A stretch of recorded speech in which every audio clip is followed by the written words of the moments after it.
مزید کہانیاں اور ناول سننے کے لیے ہمارے چینل کو سبسکرائب کریں تاکہ تمام آنے والی ویڈیوز آپ کو بر وقت مل سکیں۔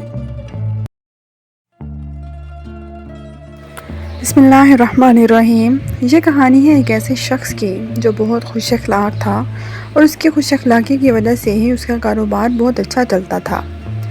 ایک خوش اخلاق اور شیرین زبان شخص شہد فروخت کیا کرتا تھا اور اس دوہری شیرینی کے باعث لوگ اس کے گرد یوں جمع ہو جاتے تھے جس طرح مکھیاں شہد پر اکٹھی ہوتی ہیں۔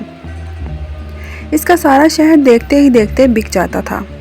حاصل اس کی خوشحالی اور مقبولیت کی وجہ سے انگاروں پر لوٹتے تھے اور ہر وقت اس فکر میں رہتے تھے کہ کسی طرح اس کی مقبولیت کم ہو۔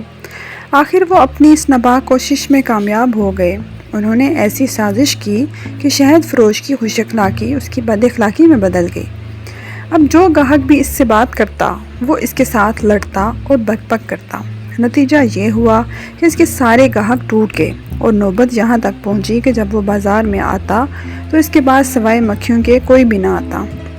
مال فروخت نہ ہونے کی وجہ سے نوبت فاقوں تک پہنچ گئی تو ایک دن وہ اپنی بیوی سے کہنے لگا، معلوم نہیں کہ خدا ہم سے کیوں ناراض ہو گیا ہے، سارا دن بازار میں بیٹھا رہتا ہوں لیکن ایک تولہ شہد فروخت بھی نہیں ہوتا۔ بیوی نے جواب دیا، خدا تو پہلے کی طرح مہربان ہے، فرق تمہارے اخلاق اور رویے میں آ گیا ہے۔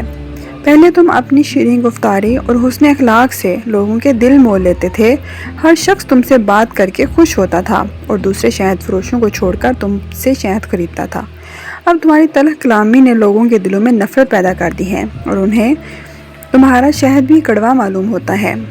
حضرت سعدی رحمہ اللہ تعالیٰ عنہ نے اس حکایت میں تجارت کا ایک زیریں اصول بتایا ہے کہ شہد فروش کی مثال دیتے ہوئے وہ سمجھاتے ہیں کہ جو دکاندار حسن معاملہ کے ساتھ حسن اخلاق کو بھی اپنائے گا لوگ اس کے گرویدہ ہو جائیں گے، بصورت دیگر اس کا چلا چلایا کام بھی ٹھپ ہو جائے گا۔